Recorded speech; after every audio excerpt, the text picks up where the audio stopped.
What's up, guys? Welcome back to the Last Word Music Podcast. I'm your host tonight, Scott Converts, and I'm going to be reviewing the new album by Childish Gambino, or Donald Glover, 31520, or Donald Glover Presents, however, whatever you want to call it. So let's get right into it, right? So this album, it's reportedly the last album under the alias Childish Gambino that he's going to release, although he's still probably going to keep making music. And the rollout for it was a pretty unusual process. So on March 15th, 2020, it's called 31520, the album was released under the title like Donald Glover Presents on the website Donald Glover Presents, which, his media team, I think, had just kind of like brought out and circulated.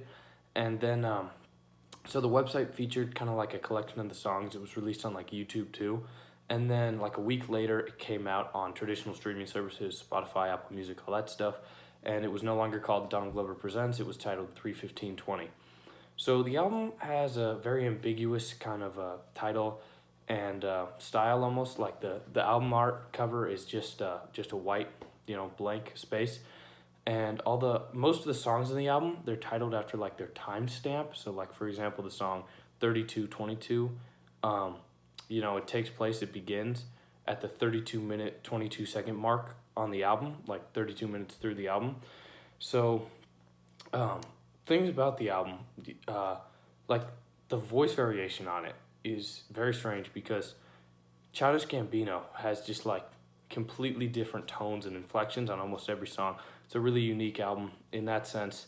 And he really rarely raps almost. It's more of kind of like a pop singing album. But, I like a lot of the aspects of his voice. So it combines a lot of like funk from his last album, Awaken My Love, with, genres from all over the place, really, kind of from like 80s, synth pop almost to like industrial rap.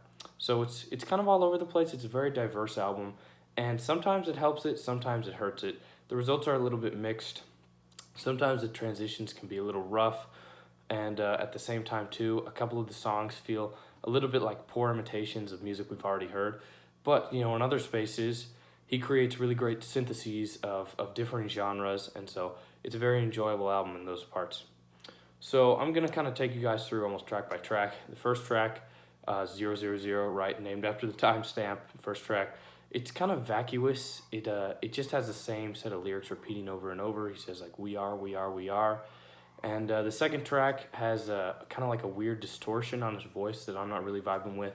And it has a nice chorus though, but overall the first two tracks, they're not so great for me. Kind of a slow build up, but then he kind of finds his groove on the third track, Time.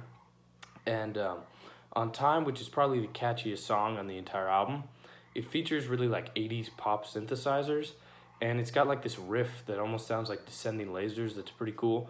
Ariana Grande, who I don't really like particularly listen to her music much, she makes an appearance on here on this song as well, and it's pretty nice. It's a good change of pace from Childish Gambino's voice on the rest of the songs. And then after Time, the next track is 1238, and here he kind of channels like Andre 3000's Vibrate, and it sounds almost like Anderson .Paak. And he sings about like taking shrooms with the girl, which is kind of a weird, stream of consciousness type of lyrical part, but it's a little bit unfocused. I'm not really feeling that. And then 21 Savage comes on in the latter half of the track, and he has a really strong verse. He's a good double entendre about Popeye's chicken and Popeye the Sailor and his spinach, and he also raps about like police harassment. It's a strong verse, and SZA is also here, but they kind of like chop and screw her vocals like an instrument. It's pretty weird, but it's a good variation, and it's cool to see all these different voices on this track. So 1238 is a pretty good song. And then next up is the song 1910, and that it sounds a lot like his EP Kauai, which he released I think in 2014.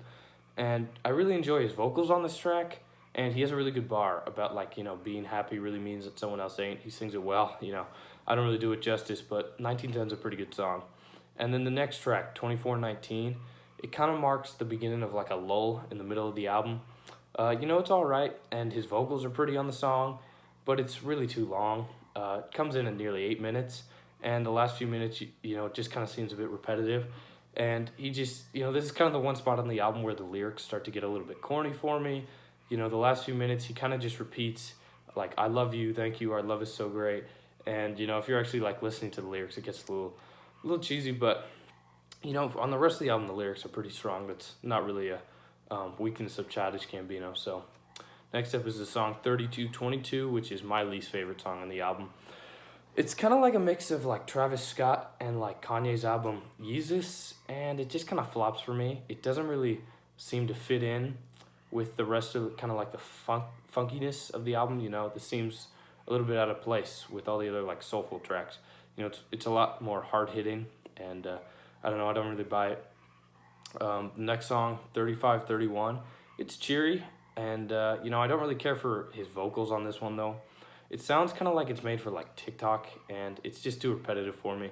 I don't really love like the simple guitar riff. And so, like I said, there's kind of like this lull in the middle of the album where it gets, the songs start to deteriorate in quality a little bit. Next song, 3928. He has like an incredible vocal performance on this one, and the piano part's solid, but it's a pretty short track, and there just really isn't enough there instrumentally for me to like cling on to enjoy the song. There's no drums or anything, and despite strong lyrics, the track just seems kind of empty without like a real backdrop to his voice, instrumentally. So, then at the end of the album, he kind of finds his stride again on the final three songs. 4226 is just the 2018 track, Feels Like Summer, retitled. And it's still a pretty chill song. His falsetto vocals are nice. I liked it. I enjoyed it. So next up is the great 4748. That's another great song in the album. Glover, he sings about like youth violence, and he's got like this cool funky riff, and he has like detached vocals. And so it's they give way eventually to like this discussion with his son, Legend Glover, about like self-love, and it's kind of a really cool moment on the album. 4748 is one of my favorite tracks on there. And then finally the last song, 5349, is also strong. His vocals are aggressive and hard-hitting, but they're kind of contrasted with like sweet lyrics, where he talks about how there's love in every moment under the sun. So, last three songs are good, all very enjoyable. And overall, I enjoyed the album. It does have some flaws, and it can be a little bit disorganized and jumbled at times, but that's kind of representative of a lot of the themes that he talks about on the album, of kind of like feeling disoriented in the modern world.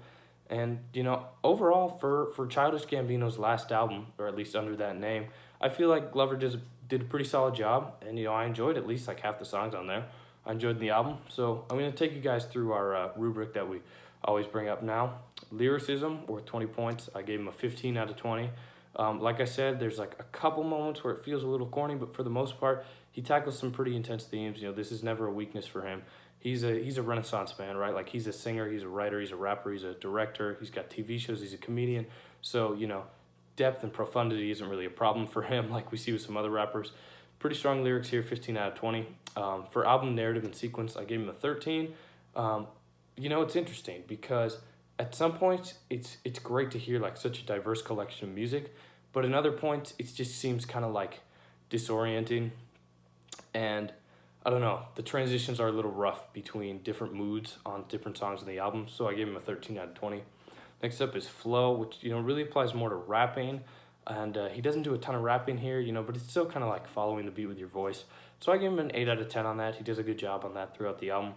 Next up is wordplay and rhymes. 21 Savage is good with this on his verse on like 1238, and on the rest of the songs, Childish Gambino, he doesn't do a ton of like rhymes and wordplay, but when he does, they're effective. They're good tools that he uses. He's an experienced rapper. This is his fourth studio album. So next up is artist voice and delivery. I gave him a 9 out of 10 for this. His variation between different inflections vocally is just phenomenal. Like I said, it's a very diverse album, and so he brings up a ton of different genres, and his vocals switch from rapping to singing falsetto, and it's all over the place. He has hard-hitting songs, he has softer songs.